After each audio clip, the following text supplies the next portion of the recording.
d'être capable de dire dans une société où il y a tellement de choses qui tendent à désunir ou qui tendent à séparer les personnes, de faire le signe en étant une communauté, un groupe de personnes qui ne se sont pas choisies, mais qui ont décidé de se mettre ensemble pour aimer et pour s'aimer. C'est peut-être un des plus beaux messages qu'on est capable de livrer aujourd'hui dans nos communautés.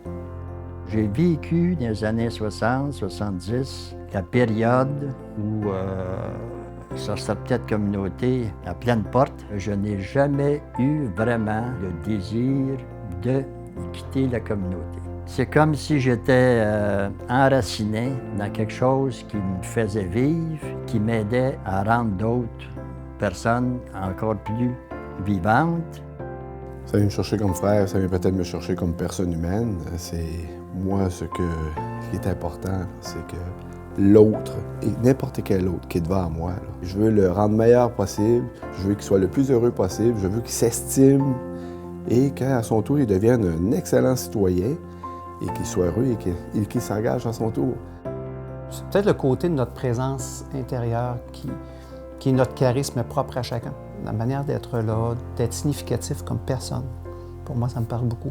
Je suis conscient que j'ai reçu un héritage au niveau de la communauté. C'est pas moi qui ai inventé ça du jour au lendemain.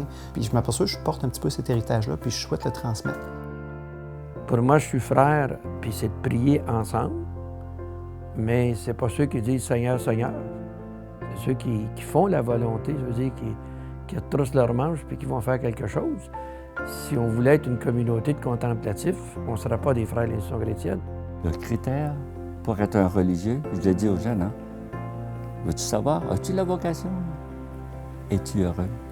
Es-tu heureux dans ta vocation? Es-tu heureux d'être frère? Frères ensemble, en appuyant sur la fidélité de Dieu, je renouvelle donc volontairement et librement mes vœux perpétuels de chasteté, de pauvreté et d'obéissance, conformément à cette règle qui a l'esprit, qui animait nos fondateurs, Jean-Marie de Lamennais et Gabriel Deshay. Que Dieu nous soit en aide et sa Sainte Mère.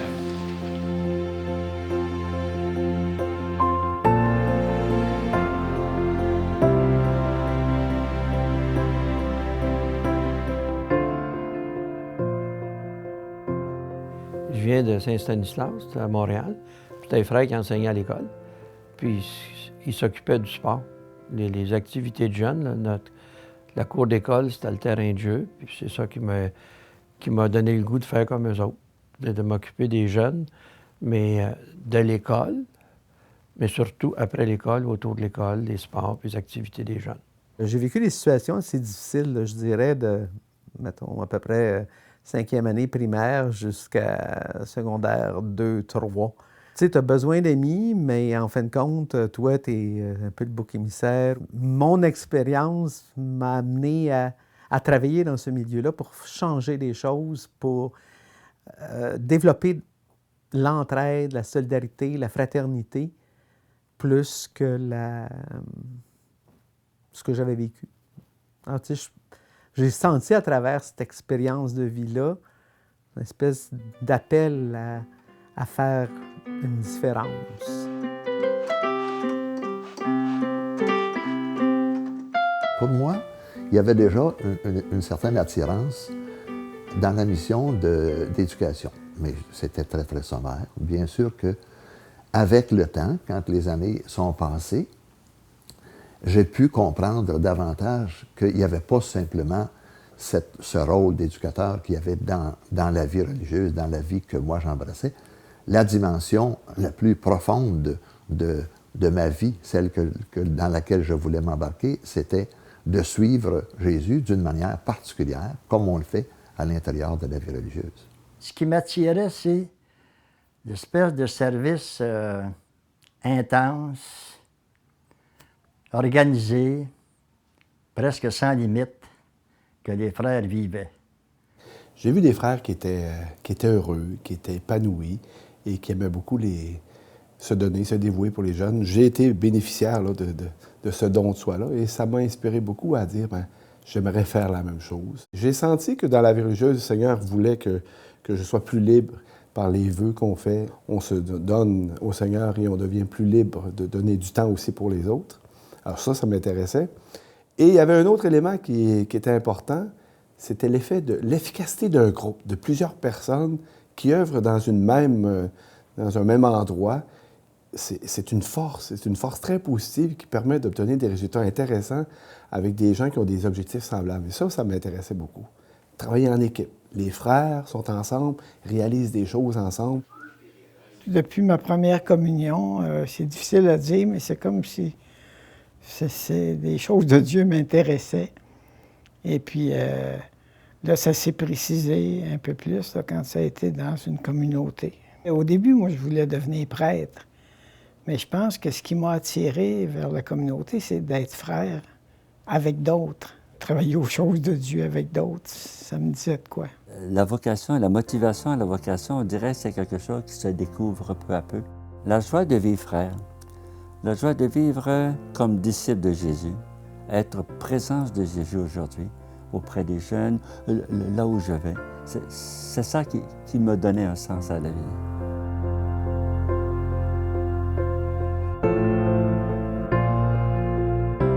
Ce qui m'a vraiment passionné, quand j'étais plus jeune, c'est peut-être banal, c'est peut-être très simple, mais c'était le dévouement et l'engagement qu'on pouvait avoir dans des camps de vacances. Ça, c'est venu me chercher beaucoup. J'avais l'impression que je leur permettais de s'épanouir, de faire plein de choses au niveau du sport qui les rendent heureux. Et ça c'était important au début de ma vie, ça. Ah, c'est l'éducation, mais dans un autre environnement. Mais ça prend l'école. Pour moi, c'est toujours l'école qui est un lieu de rassemblement. Puis, après ça, là, les gens sont libres de faire d'autres choses. Puis c'est là qu'on faisait les clubs jeunes du monde, puis la sensibilisation, puis l'ouverture au monde, l'ouverture à une autre réalité. Puis c'est ça qui a donné naissance pour moi à ma vocation de missionnaire. Moi, je me définirais comme un gars de projet. J'aime monter des projets à tous les niveaux, tant au niveau matériel qu'au niveau humain. Je parlais aujourd'hui du projet du Mexique qui m'habite présentement, sur lequel on amène des jeunes vivre une petite expérience missionnaire à petite échelle de 2 semaines.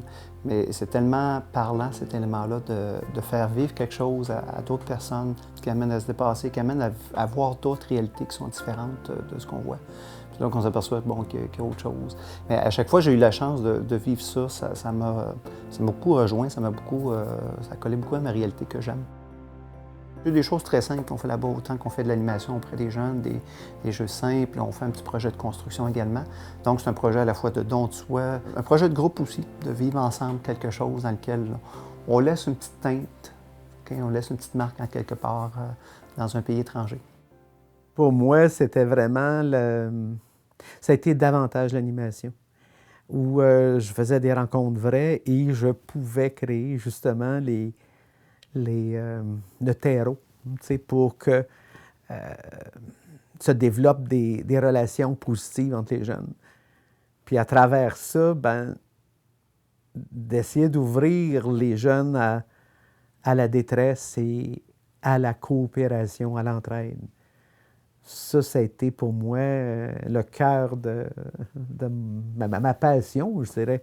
Dans les années où j'ai fait de l'enseignement, j'ai trouvé une plénitude, une satisfaction extraordinaire parce que je travaillais directement avec des jeunes et j'avais l'impression vraiment de les aider à grandir et à devenir autonomes au fur et à mesure que je travaillais avec eux autres.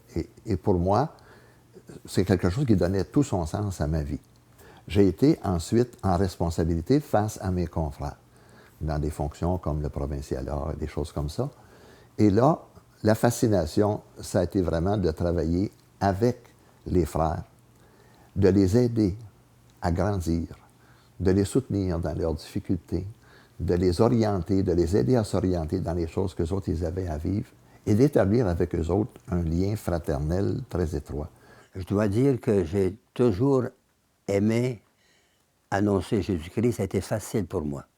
Et lorsque j'étais enseignant, il me plaisait chaque matin, comme c'était la coutume de chez nous, dans la congrégation, c'était une joie pour moi de faire ce qu'on appelait d'expliquer une pensée chrétienne chaque matin. Et aussi d'expliquer le catéchisme, que je préparais avec application. Au Japon, on ne faisait pas le développement économique comme on le fait en Afrique. Hein. C'est pas ça qu'ils avaient besoin. C'était vraiment besoin de la dimension spirituelle. Et les expériences qui m'ont marqué beaucoup, qui m'ont fait aimer beaucoup ma vie religieuse, c'est d'emmener les jeunes en retraite. La plupart étaient des bouddhistes, hein? Et le plaisir, c'était, ils découvraient l'Évangile. La plupart d'entre eux n'avaient jamais ouvert ce livre-là. Ils revenaient, un groupe après l'autre, ils revenaient à l'école. Puis en fin de l'année, le représentant, comme un syndicat de professeurs, l'Union des professeurs, le représentant se lève et dit « Frère Claude, nous aussi, on veut aller en retraite. » Comment ça, vous venir en retraite? Tu n'es même pas catholique. On voit nos élèves changer. Lorsqu'ils reviennent, ils ne sont plus les mêmes. On voudrait savoir qu'est-ce qui se passe. Être au service, c'était ça mon intérêt, là, ça a toujours été ça, dans le fond. Moi, une chose qui m'a frappé dans l'Évangile, c'est je vais être avec vous autres jusqu'à la fin des siècles, mais je vais être avec vous autres, c'est nous autres qui le remplacent, pour moi. On le remplace, alors c'est d'être au service des gens, avec les limites qu'on a, évidemment.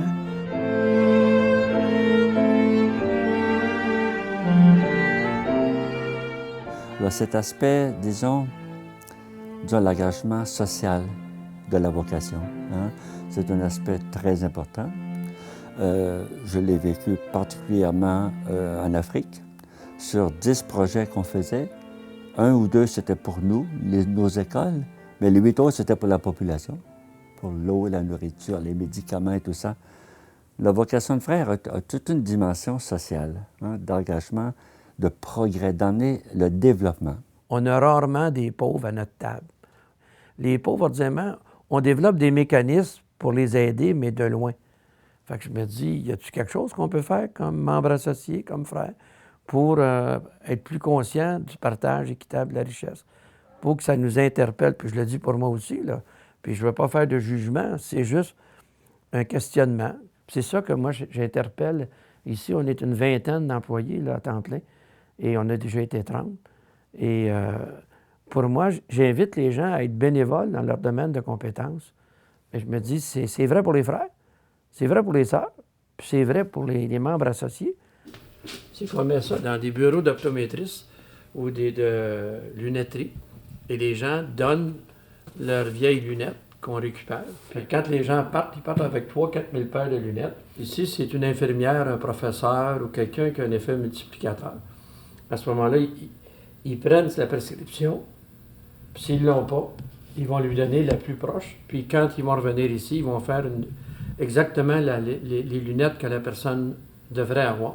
Ça fait que vous avez ici du matériel de dentiste et des équipements pour les anesthésies puis les traitements. C'est une attention à des gens qui sont dans la difficulté, qui sont dans le besoin. J'appartiens, par exemple, à un petit groupe qui va faire de la musique dans les maisons d'accueil. J'ai l'occasion de rentrer en contact avec des personnes pour qui le petit geste que je pose, il a une valeur extraordinaire de faire rayonner les visages et de rendre la joie à ces personnes-là. C'est quelque chose pour moi qui rentre beaucoup, beaucoup dans le sens de ma vie, à moi, qui est une vie de relation qui se manifeste à travers l'amour. Notre fondateur, il voulait qu'on soit au service de ceux qui avaient besoin. À son époque, c'était les enfants des villages qui n'avaient pas d'instruction, qui ne connaissaient pas Jésus-Christ, tout ça. Alors, c'était de répondre à un besoin du temps. Moi, je dirais, et ça s'est appliqué dans tout ce qu'on a fait après, mais moi, personnellement, ça s'applique dans l'attention aux malades, puis l'attention au personnel. Pour moi, Jésus était à travers aussi l'épreuve, la difficulté, à travers la détresse. C'est là, en fin de compte, que moi, je l'ai rencontré. C'est ça que j'ai le goût de transmettre aussi, que tu n'es jamais seul et qu'à travers l'épreuve, il y a un lieu de croissance. C'est juste d'essayer de faire confiance et de faire le pas pour continuer à avancer.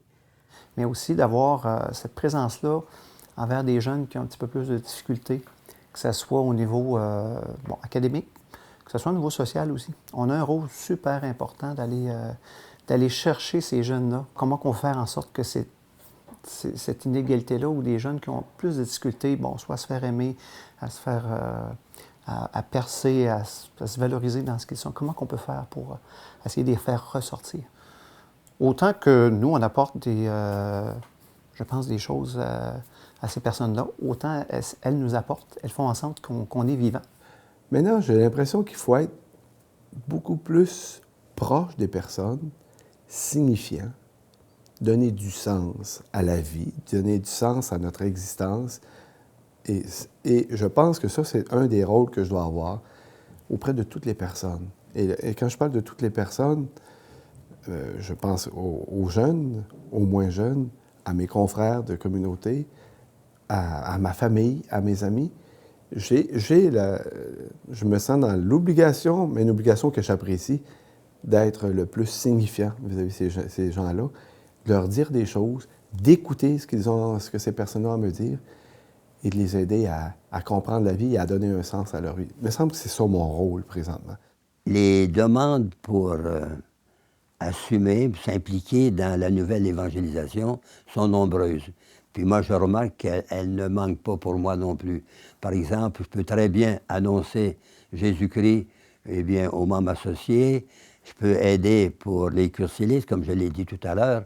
Je peux aussi aider, ça fait longtemps que je le fais, ça fait plus de 40 ans, les chevaliers de colon à différents degrés, et qui recourent à moi et puis qui me demandent souvent d'être leur animateur spirituel, malgré mes 91 ans. C'est qu'il y a beaucoup de personnes dans notre monde actuel là, qui sont comme déboussolées. Ils cherchent un sens à leur vie, ils cherchent un chemin qui va les rendre plus heureux. À cette espèce d'angoisse d'être perdu, de ne pas trouver vraiment un sens à leur vie, chez beaucoup de personnes, moi je sens comme une espèce de tristesse de fond, une chose pour laquelle j'essaie d'aider des personnes, c'est justement de leur aider à retrouver un sens dynamique et lumineux à leur vie, un sens stimulant. Pas marcher vers le bonheur, mais commencer à marcher dans le bonheur, chaque jour.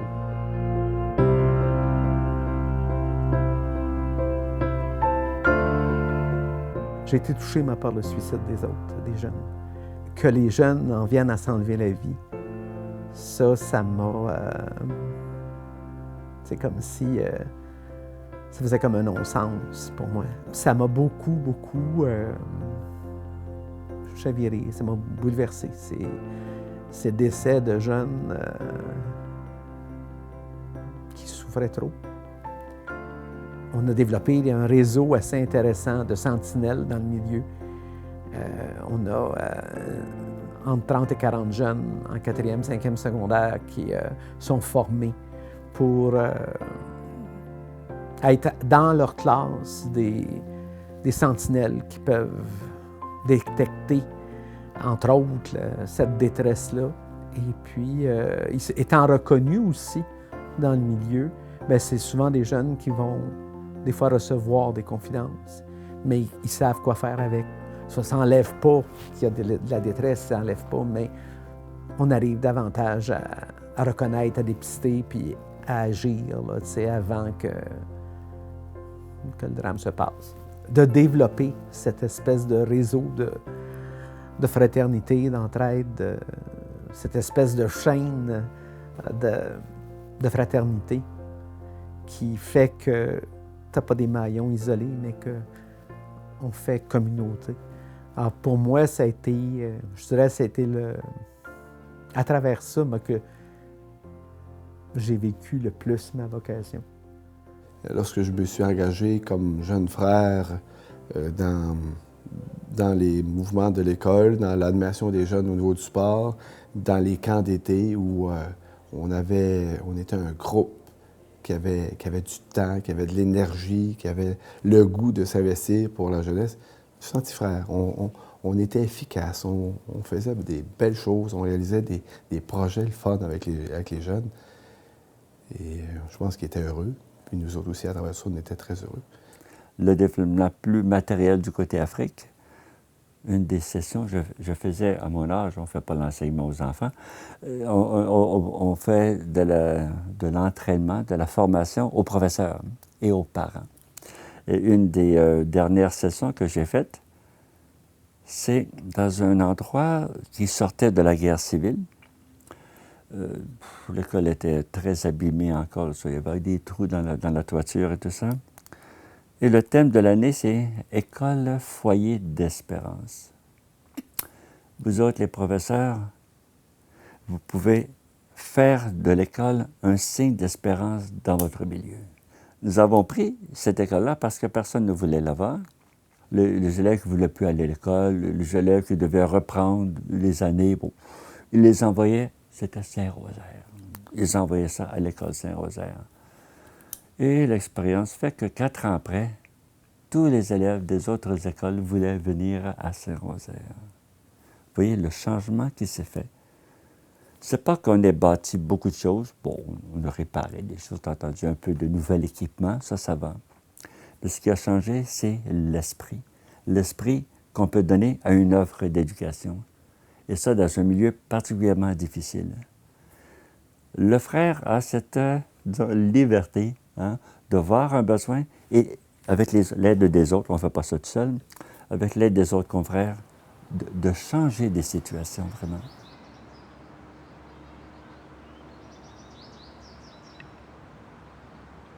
Quand j'étais provincial, on a eu un accident d'avion en Afrique. 4 de nos confrères sont morts dans l'écrasement d'un petit avion sur une montagne. Et j'ai été appelé à aller rendre visite à ces confrères-là, mettons, 2 semaines, 3 semaines après l'événement. Et là, j'ai senti comme jamais que le rôle que j'avais d'être supérieur proche de ces confrères-là, c'était vraiment d'aller les aider à vivre cette chose qui, pour eux autres, était inimaginable, qui était épouvantable à porter. Et là, mon sens de la fraternité, là, il a eu à se manifester à son maximum. Moi, c'était vraiment dans la suite des Clubs Jeunes du Monde, quand j'étais missionnaire au Burundi. Les fins de semaine, je partais avec les finissants, des gars de 18-20 ans. On préparait la messe, on allait dans les succursales, puis on allait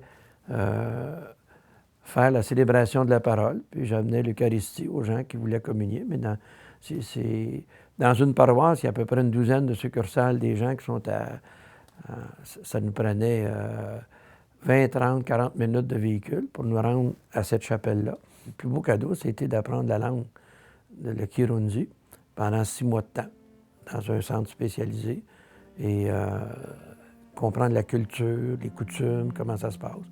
Fait que pour moi, c'est un des plus beaux cadeaux que j'ai eus, et c'est ça qui m'a orienté vers ce que je suis aujourd'hui pour Terre sans frontières, pour aller plus loin.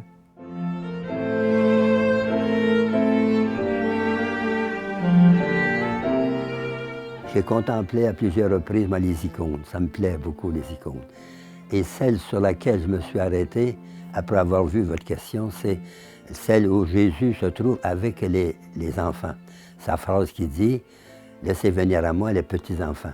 Mais pour moi, le mot « enfant », c'est pas la question de l'âge. C'est, je pense, à tous ceux qui sont démunis, tous ceux qui ont le cœur d'enfant. Ça veut dire qu'ils ont besoin d'aide, qu'ils ont besoin d'être aimés.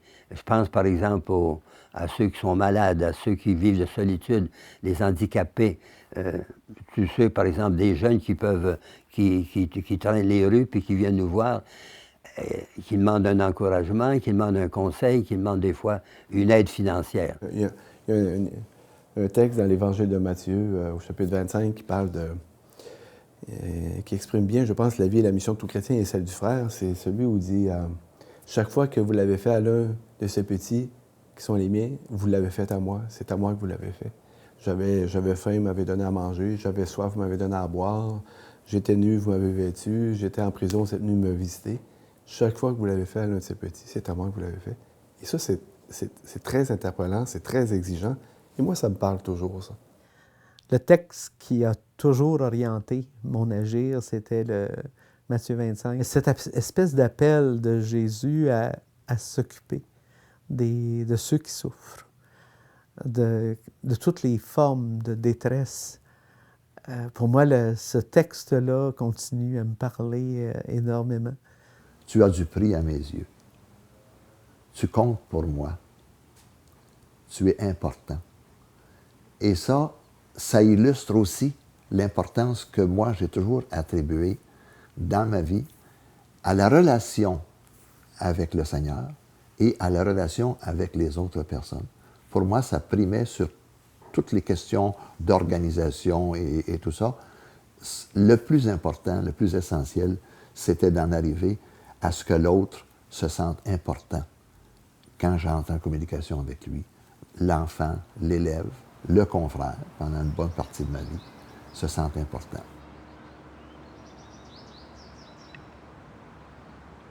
Le berger puis la brebis. Je me sens les deux.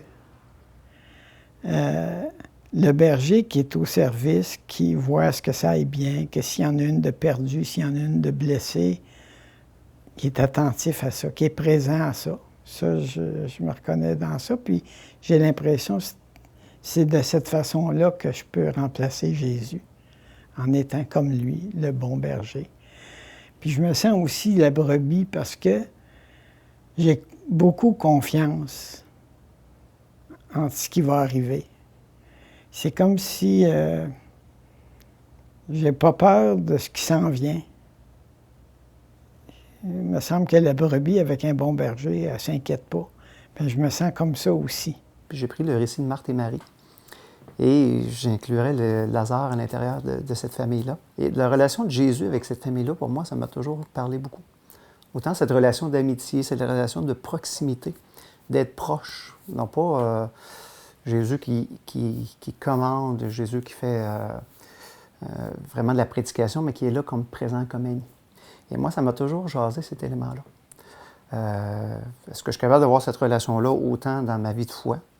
Si j'étais capable d'avoir ça, cette proximité-là, pour moi, c'est quelque chose que je recherche. D'avoir cette proximité-là envers les gens que je côtoie. Que ce soit des amis, collègues de travail, d'avoir cette particularité-là, d'être là, d'être présent.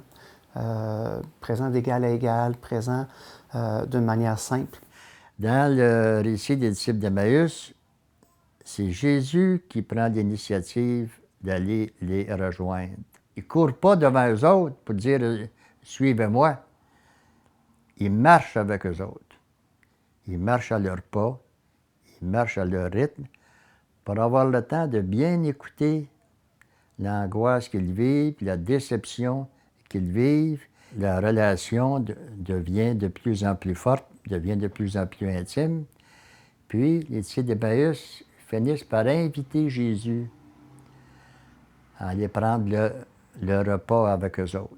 Puis ça, je trouve que c'est un beau symbole. C'est dans le partage de ce qu'on est, le partage de nos connaissances, le partage de nos talents, le partage de nos découvertes, que soi-même et les autres personnes peuvent davantage découvrir Dieu et puis commencer une rencontre plus personnelle puis plus profonde avec Jésus.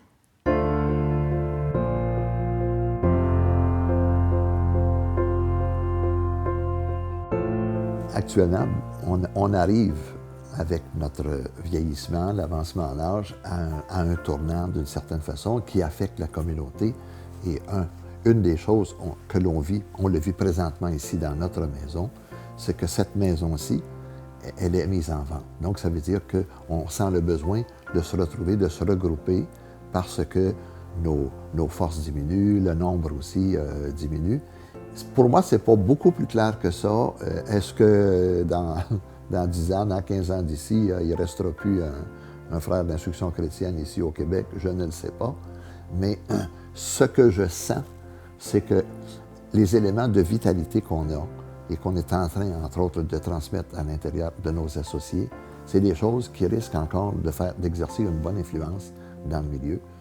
Puis c'est ça qui est important. Au fond, c'est ce que le message passe.